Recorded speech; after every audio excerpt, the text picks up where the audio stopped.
Good evening and welcome to Ghana Shot. With me, I have today General DUSHYANT SINGH, and we're going to discuss a topic which sounds vague but has got a lot of meaning. We're going to say and examine if a big one is coming. What is this big one coming? In which context are we talking of? It's in the context that, look, every time China has taken a step back, whether it was in Doklam or Galwan or wherever, it has come back with a vengeance. This has been its history, wherever, right? And it has put us in problems. Today, you see a lot of exchange of sweets on the LAC. Everything is bale bale, Hindi Cheeni Bhai Bhai type of nonsense going on.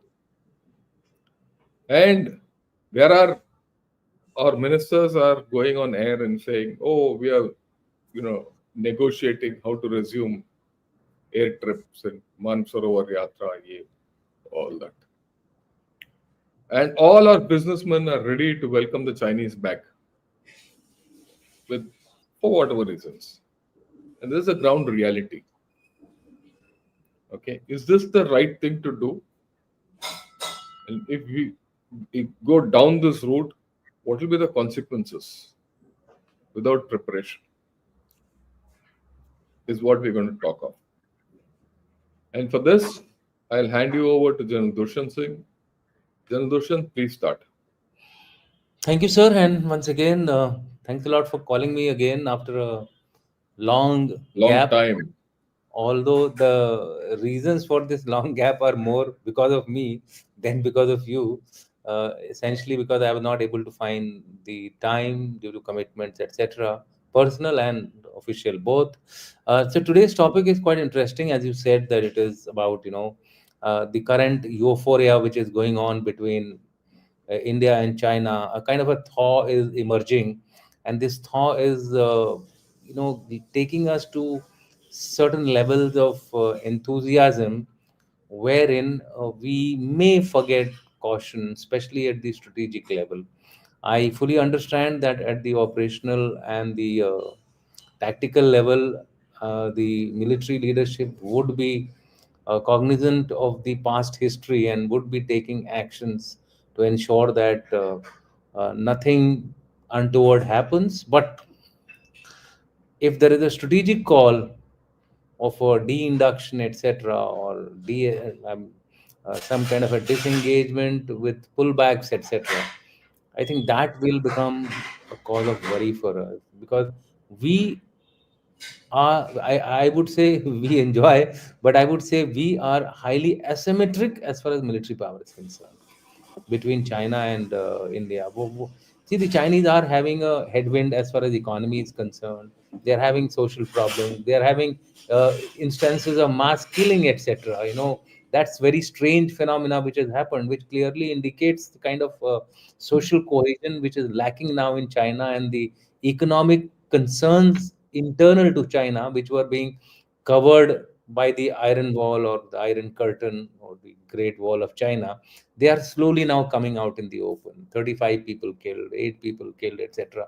So I think that's something for us to worry about, for Chinese to worry about. But whenever such things happen, there is always a blowback on the LAC. So I think we should be careful. So with that, I'll briefly take you all through a presentation, and then we can have question answers and discussions as to why Yeah. I'm saying so. Is the big one round the corner? Unless I have written down below, Chinese respect strength, and that must remain our focus. That's my solution to ensuring that we do not have a big one, especially after we have shown the intent to stand up to the Chinese, whether it was in terms of actions in Kailash ranges, whether it was in terms of digging down and reorientating our forces, reorganizing our forces toward the northern front. A clear message has gone to the Chinese that yes, India will not take it lying down, and if you do something, we will definitely hit back. and this has been done across the entire northern borders of ours, northern front of ours. So I think the message has gone clear. We should not let this guard down. That's my essence of today's talk. So if you look Yeah, at, can I add one point? You can't be complacent. yeah, The short point is you can't be complacent that the absolutely, Chinese have gone back, absolutely, right? While we recognize the fact that the Chinese have gone back because we have shown strength, correct. uh, we shouldn't take it for granted that they'll not come back. Absolutely, absolutely.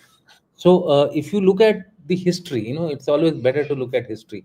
We have had five agreements. First was the five principles of peaceful coexistence, Sino-Indian Agreement of 1954. What happened? 1962 happened. A big one, with everything going gung ho. We offering, we even offered our, we even offered our kind of people say that the UN seat also got offered to the Chinese and Yeah, things yeah, like yeah. and look what happened. Look what happened thereafter. We had 1962, which led to the then Prime Minister also suffering some kind of a humiliation, which to my mind was one of the major reasons for his demise also, because Yes. it was a shock which he couldn't take it. Then you had the Border Peace and Tranquility Agreement 1993. Sundarangchu happened. Agreement on Confidence Building Measures 1996. Number of incidents started taking place in the 2000 Tumor or Demchok. I mean there are number of other clashes which happened. So therefore these things actually, and I'm not even mentioning about 1962 was followed by 1967 Nathula clashes, which actually led to a lot of loss of lives on both sides, much more than what happened in Galwan.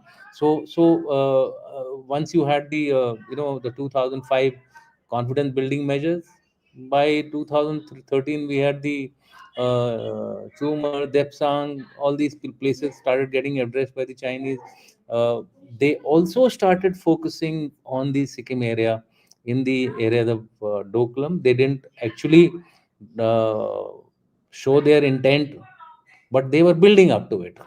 They were slowly coming up to some kind of a response in that particular sector also.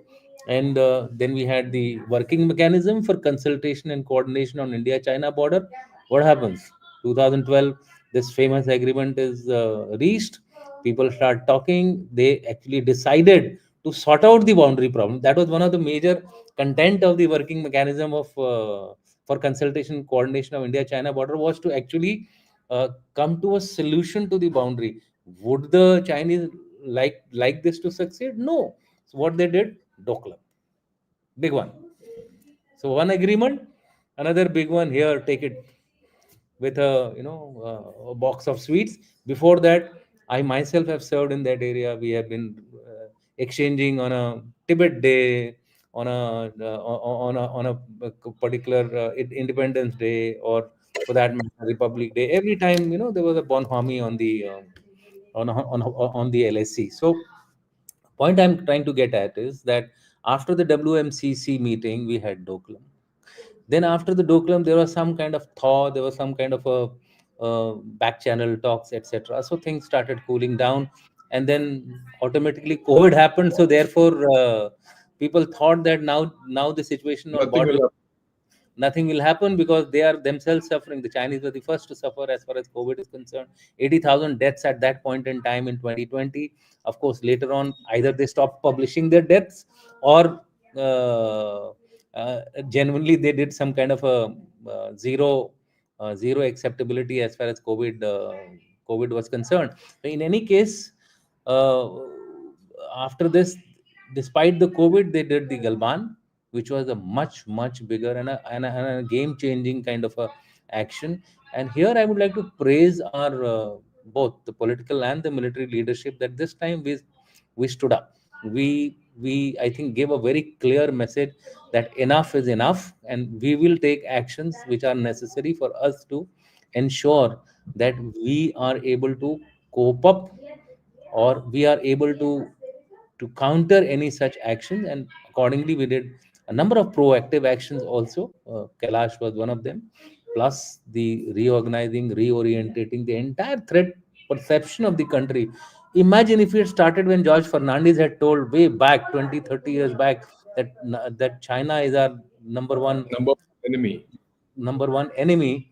I think by now this Galwan wouldn't have happened had we Yes. had we reoriented ourselves at that point in time. But well, now you can't go back in hindsight and say ki, had we done this, if we had done that. So anyway, so I think, but after 2020 we have undertaken a lot of measures, let me tell you, a lot of measures, uh, as far as strengthening our military response is concerned. And I would say that the agreement which has been reached, first of all, it's a uh, the lowest hanging fruit which we picked up as a method to move forward, which is a good one. Any normalization is a good step forward. But all this came up because of the dual approach of ours: military, that is hard power, and soft power, both going together. So with that, I would like to say that the hard power is a critical element now in our strategy. It can no longer be a soft power only driven strategy. So I mean, we should be clear of that. At the political level also, and at the military level, I'm sure we all think alike, you, me, and even our current hierarchy. Look at the allotment of defense budget. Right from 2013 onwards, our budget has been shrinking in terms of GDP percentages. In terms of allocation of the overall defense budget as part of a central government expenditure has also been shrinking. Today, it stands at around 13% or so. And to add to all this is the huge pay and pensions cost. So effectively, revenue budget is much more than 54-55%. That leaves a very little scope for capital budget, although it has been increasing in value terms. But in real terms, from a base price, if you see, I think we are going down. If you look at the inflation and other aspects, I think we are not able to enhance our defense budget. That is something we must continue to keep in our focus. Otherwise, we will we may pay heavy price for that. So what have we got till now? I have already spoken about it. We have got 62, 67, 75 dolam, dokla, dokala, or doklam, whatever you want to call it. The actual name is dokala, the actual name which the Indian Dokala, yeah. which India recognized was Dokala, Galwan. Major transgressions in Subansiri Valley, Samdrangchu, friendly foreign country Bhutan, provoking Nepal over a dead issue of Lipu Lake, Limpia Dhura, along Indo-Nepal border, Chumar, Demchok, Depsang. From time to time, I think we have been always pinpricked behind our back, despite all these agreements. This question was asked to one of uh, the Chinese officials in some meeting, and he said, no, no, there is nothing like this. 1 plus 1 is 11. We are now in that. India and China are now in that mode that 1 plus 1 is 11.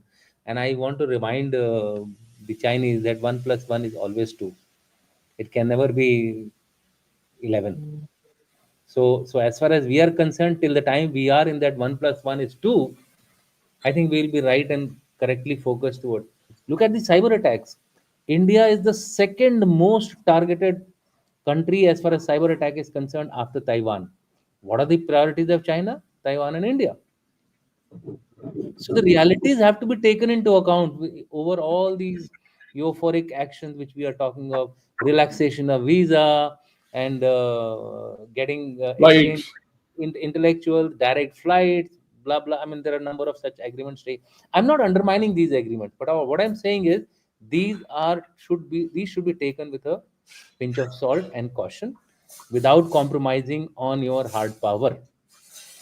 Barring certain sectors, cheap goods of daily consumption we might get in the short term. But what will happen?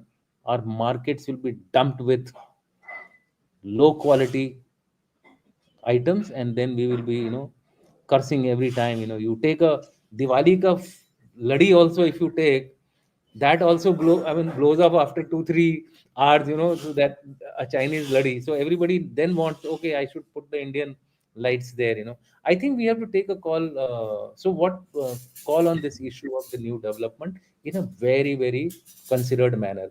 What is this strategy called of the Chinese? I have written an article on this. Chinese call it as Dada Tintin strategy.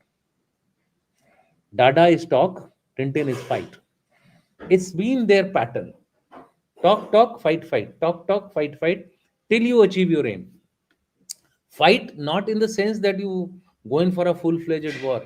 Just do that much enough so that there is a some amount of shaking up which takes place in the border, and then again start talking. Okay, okay, we'll de-escalate and things like that.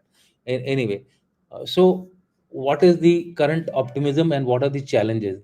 Flow of investment from China and critical in especially and critical electronic and raw materials in pharma sector. Prices of common goods likely to drop. These are positive benefits which may occur because of this agreement. But what about Indian manufacturers of small and big items, especially steel firms? I believe the steel firms are already feeling the heat, that they may get edged out. So the answer by some experts is, so let them compete. Now, competing with China, as far as Indian firms are concerned, is a tall order because of the certain advantages, inherent advantages which they already enjoy. Normalcy in the LAC, but what about Yeah, you U-turn? know what, Dushyant, on this issue of Indian manufacturers of small and big items and steel firms Yeah, and all, I yeah. just want to, I have a view which actually goes along with you. Yesterday, I Okay, was speaking to a set of small scale industries and MSMEs. okay. And a lot of people were telling them, no, you should compete with China. If you have to become a Yeah, $10 trillion economy or a $7 trillion economy, we should, be part of the China plus one. Ye, wo, all. yeah, yeah.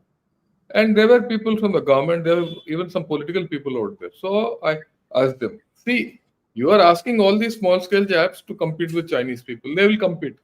Hmm. But how are you Upholding empowering the them to compete? cap. Absolutely. Right? Are you giving them some subsidies?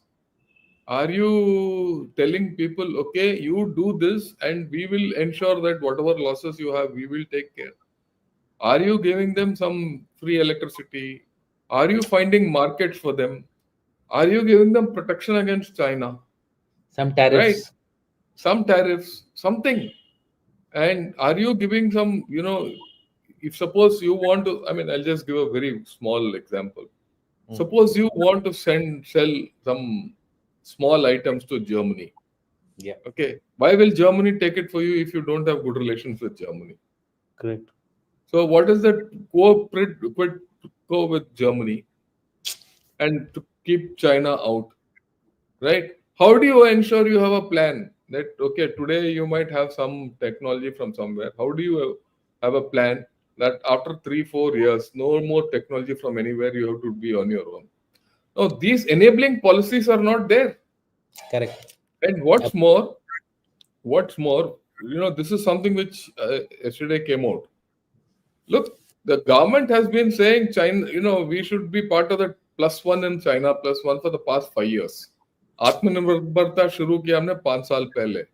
Correct. उन्होंने ये हम right we said you कहीं भी चले जाओ आप पर यहाँ आके आप मैन्युफैक्चरिंग करो. कोई आया नहीं अभी तक कुछ हुआ ही नहीं. People Bilkul. have gone to Mexico and Vietnam and Yes, Mexico and Malaysia and all these people have yes, benefited. We have not yes, benefited, correct. right? So people say नहीं नहीं अभी हमारा बारी है. अब हमारा बारी तभी होगा जब आप सुविधा दोगे. Correct. Unless you give the thing. So I think this is a very important point which people are not understanding. I hope Absolutely. after this, You have to yeah, empower. You have to empower our people, sir. I mean, look at a person like Trump. The day he got elected, he says, "I'll impose tariffs on China." Whether bus, whether that is going to be resulting in some kind of an advantage to China, America, or not, that's a different issue. But at least that sentiment of supporting your people, that's is very there. important. That's very important, and I think that should not be compromised whatsoever. I mean, if it in any case, China doesn't respect the WTO, sir. I mean, Yeah, till date, I don't think WTO has become defunct. For that matter, all international agencies have become defunct. Today they are having no say whatsoever. So therefore, for us to rely that WTO will resolve this problem of competition, I have my serious doubts. I mean, just to quote you one figure, which yeah. is not there in this slide, in the last 10 years, last 15 years, the Chinese have obtained 37,000 plus IPRs, Mm. intellectual property rights. The Americans just about 8,700 or something, and India 1,232. Yeah, I agree So, with you. so with this kind of an IPR support, I don't think we can really match up to the Chinese. So we Yeah, have to have hand holding of especially the small sectors, especially the startups. I think if the day we start encouraging the startups and forget about the promoting ordnance factories and DRDOs, we will actually break through the ceiling. We have yeah, the I agree with you. largest number of startups, and they're willing to do uh, Anything. anything. Sir, Bharat Semi is a big example. What they have done, what they have achieved with the American collaboration. I think we need more such. I was attending a discussion in this India Foundation think tank, and they were talking about how to enhance our indigenous reach in artificial intelligence. One of the youngster, he was a young guy, he was associated. He said India has the capability. Do you think that any country till date has been able to manage a feat like UPI going across 800 million people? No? It's no joke. It's no joke. So if we have this talent in our country, it's just a matter of harnessing. We have the solutions inside our country. I think we need to Yeah, yeah. we need to focus on this. So coming down to the next issue, which is the border. Yeah, there will be some amount of normalcy. People will be able to get some respite, etc. But what about the U-turns? Don't go scrambling back. I think that would be we have to evolve some different methods of changeover of our rest and relief and recoup of our soldiers, but we cannot do a permanent reshuffle now, a permanent de-induction now. Some say, why not improve ISR and take preemptive actions if something happens? If we were good enough in ISR, sir, we would have done it. You've done it by now. Launch of satellite this year, 7 satellites, Chinese 60 plus satellites, and the Americans 132 satellites. Where is the match? 9 to 10 times more than us. Till the time we depend on ISRO for our defense needs, defense military satellite, I think we are not going to go anywhere. The ISRO is in a Yeah, I different agree with plane. you. ISRO is in a different plane. We have to focus on military satellites which are looking at our interest 24/7. Unless we do that, we can't depend on buying images from countries, however friendly they are. They'll ditch you at the right time and the right whenever you want it most critically, they will ditch you. That's the way I look at it. I think we need to invest in those areas. But do we have the requisite capability in ISR? I've already spoken about it. Mobilization will again become a problem for us, and in this cyber attacks and the information warfare which is going on almost on a daily basis, our mobilizations may suffer, sir. I mean, how do we not realize that all our port infrastructures have been cyber infiltrated? They have not attacked it, sir. They have cyber infiltrated your load electricity dispatch centers. Tomorrow, if they decide to attack it, your entire They power can. supply will come to a grinding halt, and all your trains will become delayed by till the time the power is resumed, sir. So they have the potential to disrupt you. We need to be, I think, going with more caution. So what should we do? This is my I think last slide, which gives out a way ahead in this kind of a situation. China has held back till now, besides its steady economic slide back and some deft diplomacy, soft power, due to action of its hard power in the form of following action, the resolve of the Indian army. So, why China has held back? It has kept quiet. We have it has its own problems of economy, which you have been covering almost on a daily basis as to what they are facing. You have also seen now the repercussions of non-inclusive growth, that is their provinces and prefectures are very very poor in terms of economic development, and which is resulting in these mass killings and mass actions. One of the killings said that I got fed up because I was not getting a job, so Job, yeah, he went around and killed about 8 9 people, knifed through right, knife. yeah. Young So chap, 21-year-old guy. 21-year-old guy. So due to action, and but more importantly, it was our hard power also, which actually got into this entire game of holding back the Chinese, and which was reflected in terms of the resolve. I already spoken about it, backed by action on ground. This time we were not talking, we were also acting. And I think that acting has made the difference, sir. Reorganization and reorientation of the military response, we all are aware what we have done. And let me tell you, sir, in terms of priority, if I were the, let's say, the military commander, and if shove came to push, I won't hesitate in pushing everything towards the Chinese, because we are clearly now cognizant of the fact that our number one threat is from our northern front. There's no doubt. Normalize, but military power. So my final recommendation is, if we do not want to get backstabbed, normalize, but military power must remain projected wherever they are. Do not rush. No big celebrations, please. I agree with you. I With agree with you. While we can say that, look, General Dushyant and everyone, while we say that we have pushed the Chinese back, that is why I keep doing all videos these days. 70% of all my videos are on China. Why are they on China? Can you take the slide off? yeah, absolutely, sir. I'm Uh, finished. yeah. Why do I say that we should focus on China, and why are all my videos on China? Because today, China for us is more dangerous than what it was last month before this disengagement. Correct, sir. Okay. Now I want to, discuss two issues with you. We said the big one is going to come back. A big one is coming. And we know that China will attempt this, and we whatever we are going to do is an ongoing process. They also know that we are at heavy asymmetry with them. Correct. There's no doubt about it. So, in terms of what is this big one coming, what do you think are the scenarios of big one coming? Will they be direct along the LAC, or indirect through Nepal or even Bangladesh or Bhutan or Myanmar? Because these are the four avenues, or Pakistan.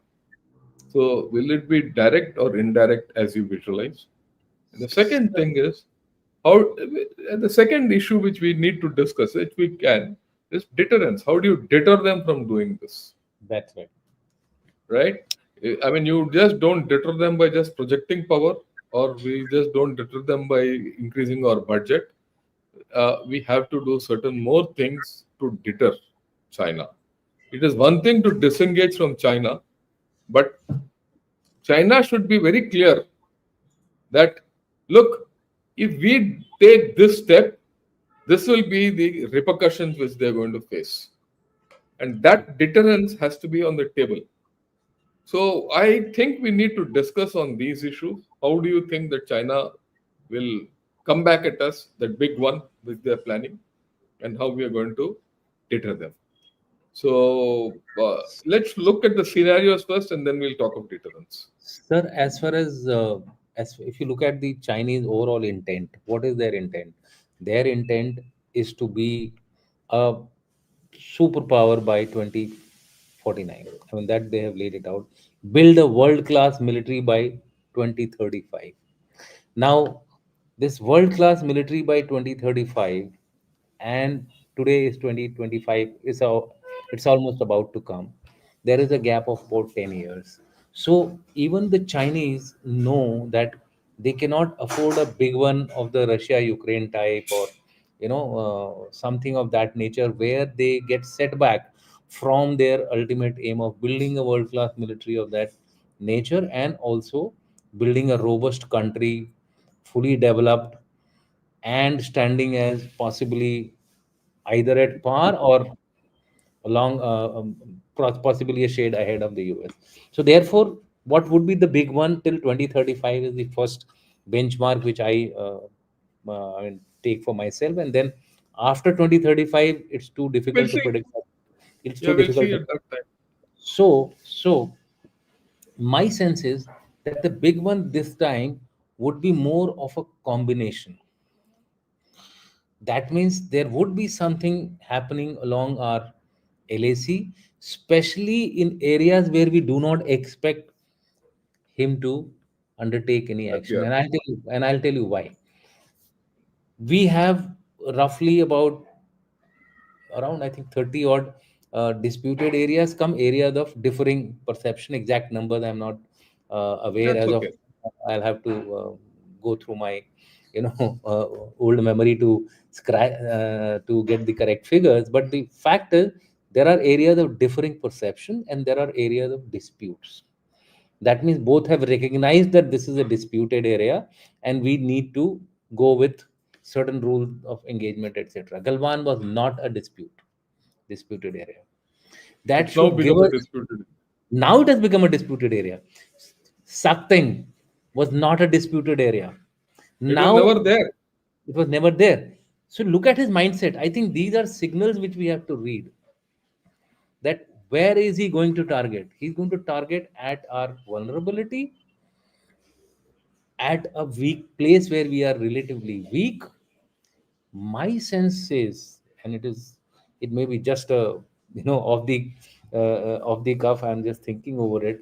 The central, the middle sector, and that's the area of I'm talking about. Nepal Oh, a incident could happen where it will put us on a back foot completely, where we completely. might not be able to respond also. So that's the way you look at it. Yeah. Okay. So that is one big I scenario which we need to be okay. worried about. Okay. Uh, then there can be a number of other combinations No, no, also I because. understand. I understand that. So one scenario is somewhere in the central sector, Yeah. or maybe in some so far not touched or not opened sector. Like Absolutely. they actually, if you look at it, the Sikkim sector is a delimited sector, Yeah. right? For them to start the thing in Nakula and all that is no. I mean, it stands to no reason but to just up the ante, Correct. right? So to that extent, they might start somewhere else also along the LAC. So this is one is along the LAC. Could they Correct. do something through Bhutan or Nepal or Bangladesh or Myanmar? Because these four places, Right. China has a footprint, less Bhutan. But Bhutan, Yes. में the problem already is created at Sakteng and Correct. Doklam, Yeah. right? So And so so so through so so these, can we get what do we expect from them? Let's put it so that way. yeah. So as far as Nepal is concerned, Nepal seems to me to be resisting a little bit now.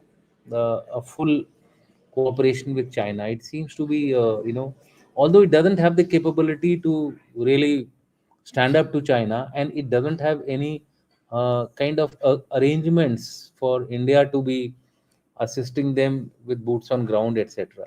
So the flanks are vulnerable on either side. Our flanks are vulnerable on either side. If it comes and occupies an area which looks behind us, it will be a situation where we will be not able to actually take an action also and yet be worried. Yeah, I agree with you. Let me give you an example. Like this area of Limpudara.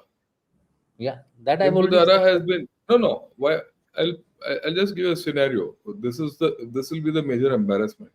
Hmm. Now Limpudara is now notified by Nepal as its area. Yeah, What if the Chinese come and sit there and say, "Look, you are sitting in Chinese their territory. We are sitting in their territory. What's your problem?" yeah, that's what I said. So So flanks are vulnerable. well, yeah, that's the point. That's why why I took this example is so that people understand how this can manifest, right? Yeah. Similarly, if you look at the Sikkim area and the Siliguri corridor, They may not do Chumbi Valley. Chumbi Valley has become too oft repeated, offbeat. I mean, उसके बाद आने का मतलब नहीं है. we have thrust it in and out. We have got some measures in place. What if they come inside through a airborne operation with a brigade on the Nepal India border, bordering West North Bengal, sit close Why to the not civil. Bengal? Why not even Bihar? No, I'm saying they are looking at both sides, Bihar and North Bengal, because if they come and sit on the northern eastern flank of Nepal, there is now, sir, incidentally, there is a road which has now come up, or it's coming up. It is coming up right up to the border, and from there, Bangladesh is just about 18 to 20 20 kilometers. kilometers. Yes. So therefore, and with what is happening in Bangladesh, the kind of chaos which is taking place now, Begum Khalida Zia is up and about saying that if you Mm. don't conduct elections, etc., who's prompting Begum Khalida Zia? Mm. Not India, definitely. And not India, USA also. not USA also. So you know who's prompting Khalida Zia? She threatened to go on protest if Yunus, because Yunus has said it'll take minimum 4 odd years to get the reforms in place. So indirectly, Yunus is trying to rule the country for 4 years by a proxy. So Khalida Zia, this move, gray zone, and do not forget, Coco Island has a tremendous scope for troubling us, fingering us, Yeah, yeah. especially because you see, although we have said that, I mean, there are reports that there's nothing like there are no one there, but all the facilities are existing now. You have the runway there, Correct. you have military facilities there, you have got the bases. What stops him from quietly coming Coming and and occupying it. occupying it? There are survey ships going around, so many of them. If one of them just comes and occupies that, he becomes a Mm. PIA. King. He becomes the Yeah. PIA. So pain in our Yeah, XYZ. I understand. That's So why I I said think, king. so I And think, sir, then we have to we look at the larger picture. 360 degrees. We can't 360 rule degrees. out, we can't rule out that it's only going to be on the LAC. No. So Indian Ocean. our responses have to be in all three service domains, whether it is the and why are we talking of this? They are also now developing this capability of sabotaging your satellites, etc. Like both electronically, and they call it as proximity attacks. That is Yes. when they come too close to a satellite and they get that satellite neutralized, stops functioning, your navigation stops, go fut. Although we don't have our navic fully in place, but I'm sure in times to come we would have our navic in place, and so therefore we would go indigenous as far as our navigation is concerned. So these are the broad scenarios which we may look at. Yeah. My So mind, three dimensional. It will be three yeah. So dimensional. it is a three-dimensional. Let me summarize it. It's going to be a three-dimensional big one. Yeah. It might be in, and this, it could be it could be small ones in each dimension, but totaling to a big one. That's the Yes. first thing which people have to understand. Correct. Second, it could be direct along the LAC. It could be indirect through any of your neighbors Correct. by coercing the neighbors. It could be indirect through in the Indian Ocean region, because directly they can't hit you anywhere in the Indian Ocean. It's only indirectly they can. This. Correct.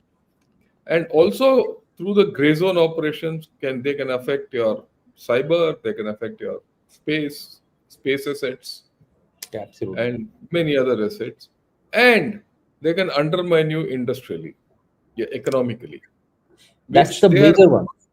That is the major major one. one. I would put it Yeah. that as one of the The, primary the concern. most important thing is that we are at economic risk today,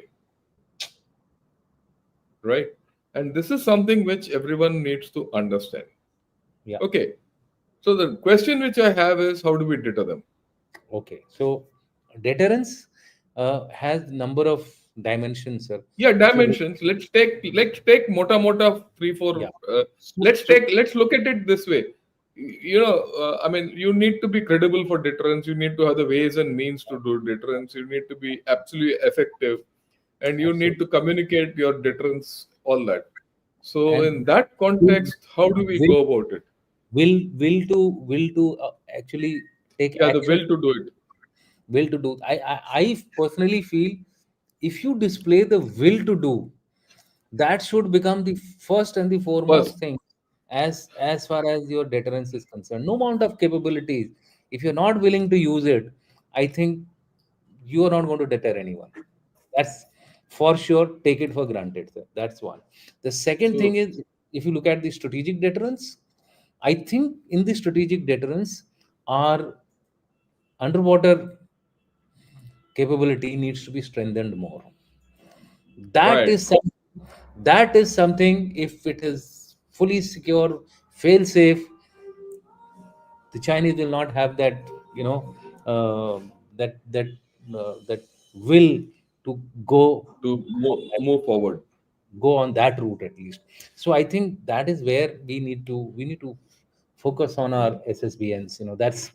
That is something which, and also the ssns, because we have to also counter. It's not Yeah, only it's not only the capability of going across, but it's also of you catching have to them defend yourself.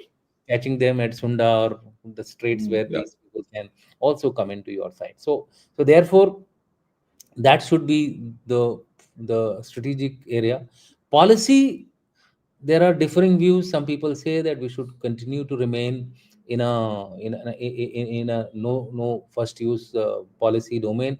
My own sense is that if you want to show the will to act, I think the way the Chinese have uh, defined their policy, which is kind of different for the Americans and different for rest of the people.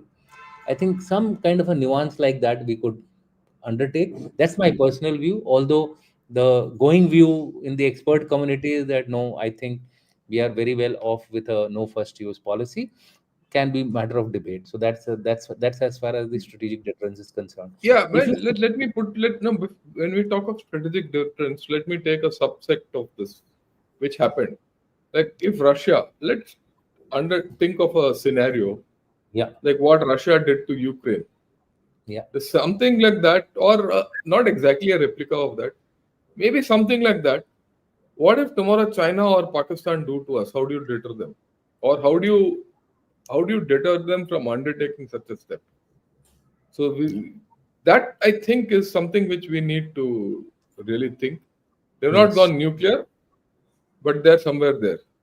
Yeah, I mean, they have shown the intent that they will Yeah, possibly intent. move After in. all, what was attacked was a counter value target, Yes, it was a counter value right? target, and Counter that's our value policy target as well. And that is our policy as well.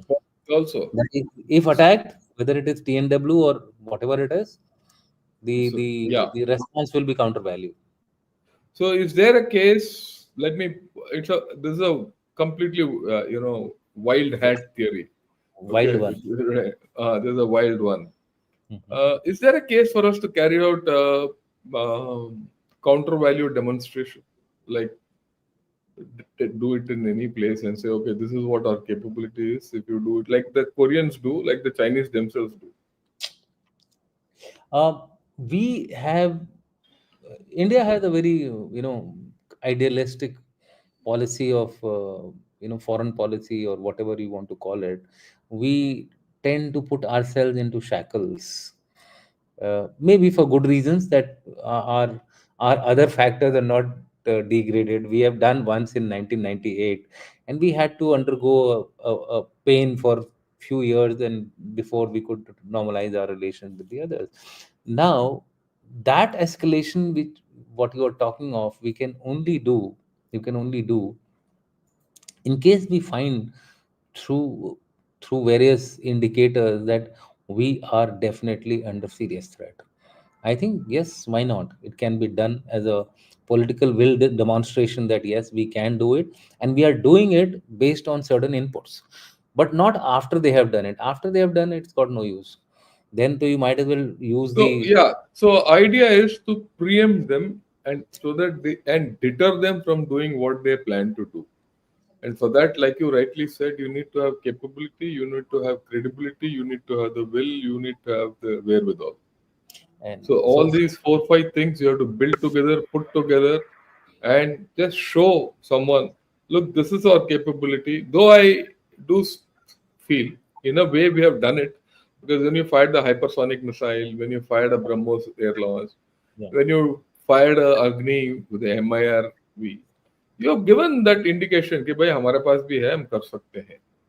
But But maybe it's the time but to the do a little more demonstration. but the next step of this kind of a thing is, sir, that you operationalize it. That Yes, indicator must come. yeah, That otherwise nobody will believe that you are actually going to do it. Now people correct. know that we have some operational capabilities in certain areas. But if we do not operationalize our hypersonic capability or our ASAT capability or our anti-missile capabilities, we of course we have bought the anti-missile capabilities directly, so that doesn't need any validation on ground. But wherever we are doing a technology demonstrations, I think we should move quickly to the next stage of operationalizing it, putting it into the containers, ready to be used in case if somebody fingers us or if Yeah, somebody I think trying this is a to. very important point which you made. Let me highlight it to every user. I mean, everyone who's watching this. You know, way back in the 80s, when we fired the Agni, it was a technology demonstrator. But after firing the technology demonstrator, it took us more than a decade to operationalize Agni. But we shouldn't go that route now anymore. Now that you have fired this, maybe in the next 1 year or 2 year, you should put something operational and say, here is my first regiment. Maybe the Prime Minister can go and visit that regiment or झंडा खड़ा कर दो और उसको flag दे दो, so Bilkul. that people know that this is operational and we have the Absolutely. capability to do what we have to do. Right. Correct. I think these are some of the issues which we have to look at. And I also feel, I mean, I would like you to know, even on the LAC, don't we have some options where we can convey to the Chinese, you do it here, we'll do it here, or Absolutely. wherever. Absolutely. So the intent has to somehow go across to the enemy. Yeah, That that activity has to be done. Whether it is done in terms of war games, whether it is done in terms of discussions or whatever it is. I mean, there are methods and means to methods. actually convey our intent across to the enemy. But the second most important thing on deterrence is that capabilities which are required in the conventional domain, and Yeah, here I'm talking of the so-called disruptive technologies. I'm not even talking of tanks, etc. Those are things which will come up as time goes by, as we have the money. But technologies in the disruptive domain, sir, they have to be worked upon very fast, and they have to be developed at speeds which are not seen in the past, sir. correct. You have So a you you need have to a have a shift. yes, You we have to have have a shift in the way you work. absolutely. You have a mobile which becomes obsolete after 4 months, 5 months, sir. Yeah, So technologies in the disruptive domains, whether it is swarm drones, whether it is unmanned systems or autonomous systems, people must understand the difference between autonomous systems, unmanned systems, force substitution. These are the things which are happening at a pace which is mind-boggling. mind boggling. You, And we need to step up on the gas. you already have people having discussion with the humanoid also sitting next to the man, and carrying out discussion, giving out his points. So I think at the rate at which this technology is changing, we need to be up and about disruptive technologies being part of your priority one capability development. If we do that, that will convey Then a we, message to Chinese that yes, they are not just depending on the. And the last thing about deterrence is, sir, last thing, and that is narrative war. In the narrative war, we have to project the Indian soldier 10 feet tall. yes, How we do it, what stories we build, what reality capabilities which we attach to them, that is a matter of details we need not discuss on this particular platform. We've yeah, always fine. been talking of Chinese being 11 feet tall, and then Mm. being 5 feet tall and somewhere like that. The truth is not that. truth is not that. I can tell you for sure that on the LAC we have fought them body to body, sir. Yeah, we are better. On that, there's no doubt. I and mean, and so there's no discussion on that. so So I think our human skills have to improve. can can be rated in an operational research scale as multiplied by 3 as compared to the Chinese. I think we will, these are the stories which we need to actually convey to the people Tell across, everyone. and how I mortally go with you. scared they are. Also, gray zone. What stops us from doing gray zone? Doing gray zone. Their Academy of Sciences carried out a study. They realized that a lot of soldiers are falling sick in the Tibetan Plateau and XMR, Xinjiang ranges. Why?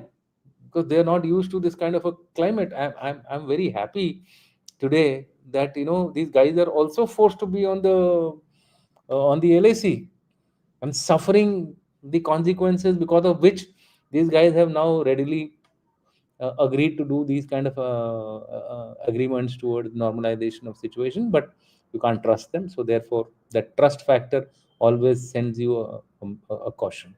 And I feel that if you have a very good ISR, the day you have the ISR capability, your deterrence, a lot of things of deterrence will fall into place, sir. we Right. are we are fairly weak in ISR, in the conventional mode. So disruption and ISR, these are the two things. If we Would focus be on, I think we much would be better off. conveying, if not deterrence, at least credible deterrence. Right. So fine. So we've gone a whole route. We've said, look, let's not be complacent. Something is going to come, and China will react. That's history. Let's be ready for it. Let's prepare for it. Don't thin your forces out. Don't keep your forces fully up. In fact, you should be more than prepared to receive him, and be prepared for the next event. Anticipate the next event. And once you anticipate the next event, which is likely to happen, and there are many scenarios, deter him from executing that thing is what we have said. If I put it in a nutshell, this is what the whole story is. So, Janadushan, shall I take a few questions with your permission? Yes, sir. Yes, sir. Yeah, yeah. Thanks a lot. First is Blockchain Man. Welcome as a YouTube member. Vineet Reddy also welcome as a YouTube member. Honored to have you here. Okay, I'll take one right before I start taking any questions. I Kumar Gopalan, Kumar Gopalan was there yesterday in the talk I gave to Okay. the small scale Okay. industry people. Okay. So Kumar, I would request you to put your views on what we spoke yesterday in that conference and what today we have discussed. Your views, you please put it now. And after I finish the questions, I'll take your views and show it again. Right? So I hope you're still there. Please put it. Okay.